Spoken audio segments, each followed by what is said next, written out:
Hai, apa lagi? Yes, saya kembali. TikTok versus Puan Mary Part 5.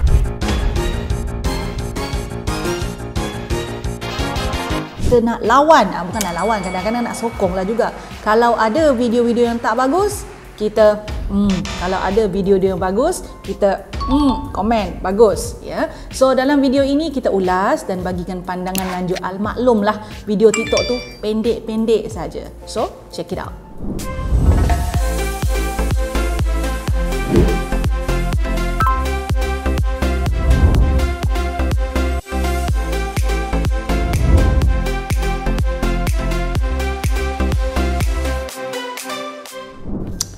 Hi Glowy guys. Guys dulu Hi Glowy girls. Tak apalah kan, sekali-sekala jangan kecil hati. Okey, kita nak bincang tentang video TikTok sambungan. Ini episod boleh juga part 5. Dan saya nak pesan sekali lagi, kalau ada video TikTok yang berkaitan dengan skincare yang anda perlukan maklumat lanjut, informasi lanjut, penerangan lanjut daripada Glowy, sila letakkan linknya di ruang komen. I am very glad untuk featurekan dia dalam kita punya video akan datang. Okay, let's go to video number 1. We start illustration.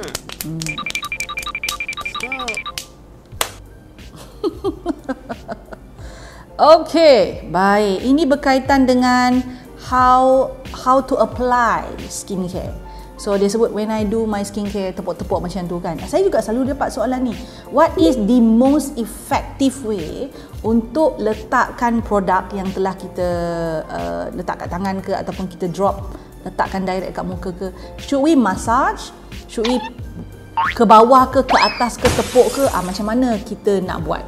So soalan ni sebenarnya tak adalah kritikal, sangat relevan. Kenapa dia jadi kekeliruan tahu? Sebab kita biasa tengok iklan kan. Kalau kita tengok iklan tu, dia ada cara-cara tertentu. Ataupun mereka yang biasa pergi ke esthetician, pergi spa, pergi facial, dia biasalah jumpa orang yang facialist tu, esthetician ke siapa-siapa kan, terapis ke, dia massage muka orang tu dalam keadaan baring, dia massage baik punya cara dia kan, ada teknik tertentu, sometimes use this, sometimes use this, sometimes macam-macam gaya lah. So people are wondering, should they do the same thing at home?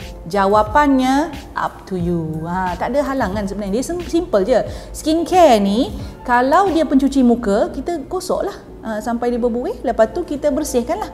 Kalau dia adalah produk yang perlu disapu, kita panggil leave on produk kan, macam toner, essence, serum, moisturizer, sunscreen, kita sapu rata je lah.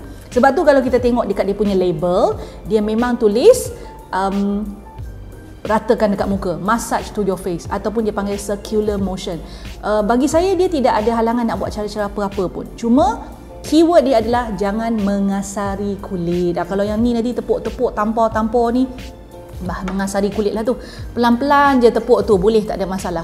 So sama ada nak tepuk ke, nak gosok ke, semua okey. Yeah, because the product works in a way that once you put it on the skin, it will work. Dia dah in contact with the skin, dia akan beraksi lah menjalankan kerja dia.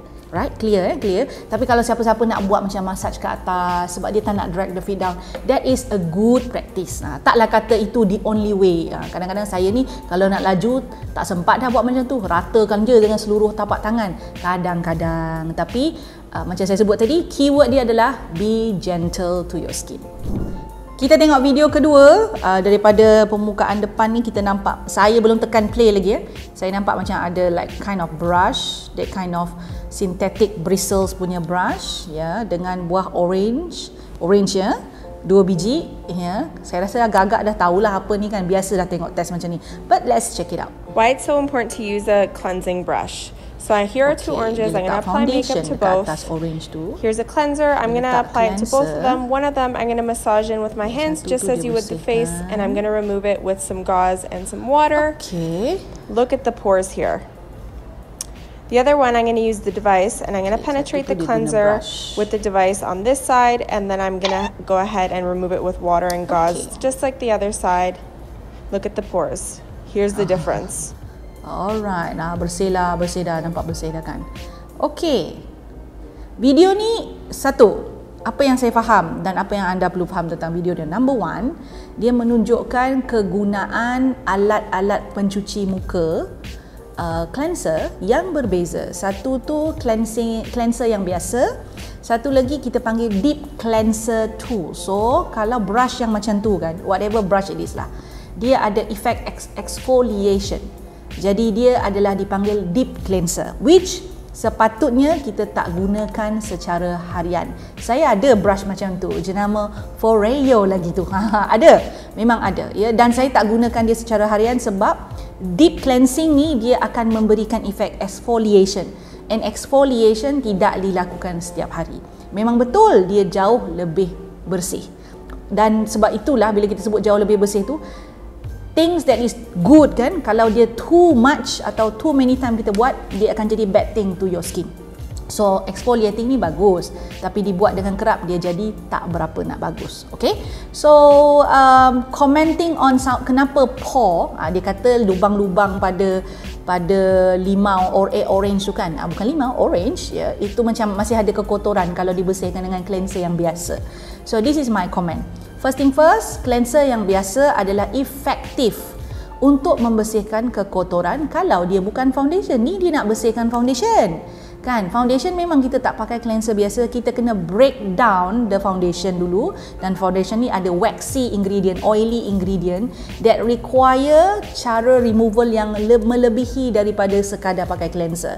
So what are the option? Kita boleh pakai micellar water, dalam tu ada oil ya. Micellar water ni dia macam water tapi dalam tu ada berbola-berbola minyak tu, micelles yang kecil-kecil tu.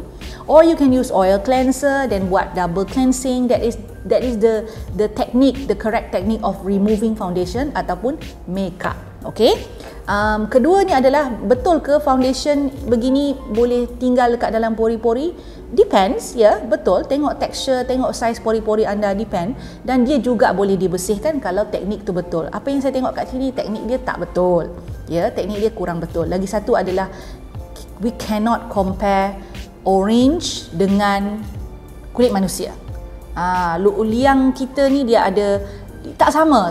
Our pores are different than any holes ataupun lubang-lubang kecil yang kecil dalam buah-buahan begini, tak samalah. Kita ni ada all the saraf, otot, tisu, sel dan seumpamanya. It looks different than kulit orange. So apa yang dia nak explainkan tu saya setuju. Maksudnya saya 50-50 kat sini. Saya setuju yang cleanser biasa tidak dapat digunakan untuk membersihkan makeup dengan sempurna. Betul. Dan deep cleansing lebih bagus untuk buat pembersihan yang lebih sempurna. Betul. Tapi saya juga tak nak anda salah faham yang mana kulit oren tu sama macam kulit manusia. Tak betul. So sebab tu kita perlukan ilmu Dan biasanya kan demonstrasi begini digunakan oleh orang yang menjual produk itu. So bila kita tengok demonstrasi macam ni, oh bersih, nak belilah. Sebab itulah tak salah dia buat demo tu, tapi kita yang menonton demonstrasi ni pun kita kenalah ada ilmu dia juga. Okay, so it's true, but yet you must understand the purpose of cleanser.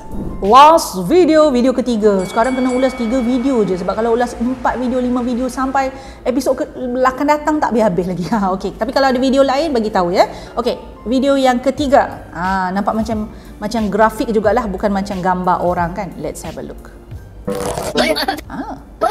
Operation process of laser acne removal. Okay. Alright. Okay. Walaupun dia kartun kan, sekejap sahaja, tak sampai berapa saat ni? 8 saat, 10 saat. Sekejap je. Tetapi, okay, this is something that actually represent satu treatment tak kaedah merawat parut akibat jerawat. Dia sebut situ laser acne removal. Sebenarnya dia bukan untuk rawat jerawat. Dia lebih kepada merawat parut akibat jerawat, scar. Macam tu. Okey, laser acne removal ni memang biasa dilakukan, terutama untuk parut-parut jerawat yang besar-besar, yang dalam-dalam. You can see many type of parut jerawat tau. Ada parut jerawat dia shallow saja, dia dekat permukaan saja. Ada parut jerawat yang deep. Ice pick scar, rolling scar, they are kind of scar yang mana diakibatkan oleh jerawat yang tumbuh jauh ke dalam kulit. Biasanya orang Melayu panggil Traditionally panggil jerawat batu. Macam tu. Ya. So apakah yang dilakukan oleh proses ni? Bila jerawat batu ni dah pulih, jerawat tu kerana dia besar dan meradang, dia meninggalkan parut yang juga besar. Dan parut ini ambil proses yang sangat lama. Kalau dibiarkan semula jadi, dia boleh pulih. Tapi lama sangat. Dan dia tak boleh pakai skincare biasa untuk hilangkan parut begini. Memang tak dapat. Ya, skincare biasa tu bolehlah.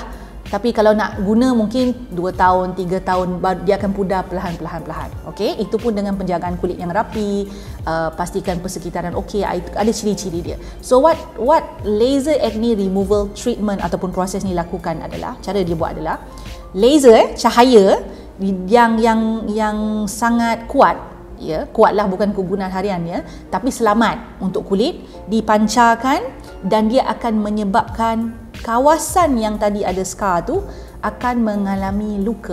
Luka, jangan takut dengan luka tu. Luka, dia proses melukakan itu, dia akan membuang sel kulit mati dan juga dia menggalakkan pertumbuhan kolagen pada kawasan tersebut.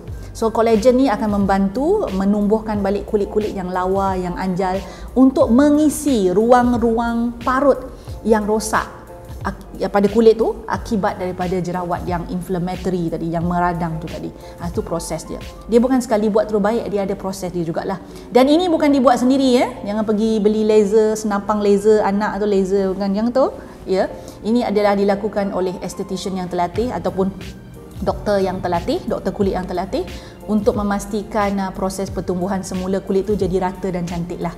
So this is the process lah. Dia gambaran kepada proses itu. Bagus juga education macam ni.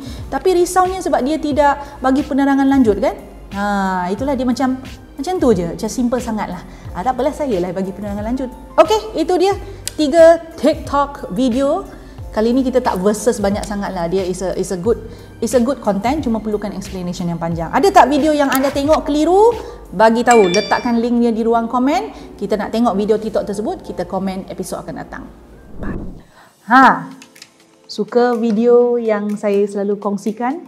Apa kata? Jangan apa kata, buat sekarang ya. Subscribe channel saya, like, share dan pastikan tekan butang loceng tu. Yang ada loceng tu, yang cute-cute loceng kecil tu tekan supaya anda mendapat notifikasi setiap kali saya masukkan video baru. Jangan terlepas, jangan tertinggal. Buat sekarang.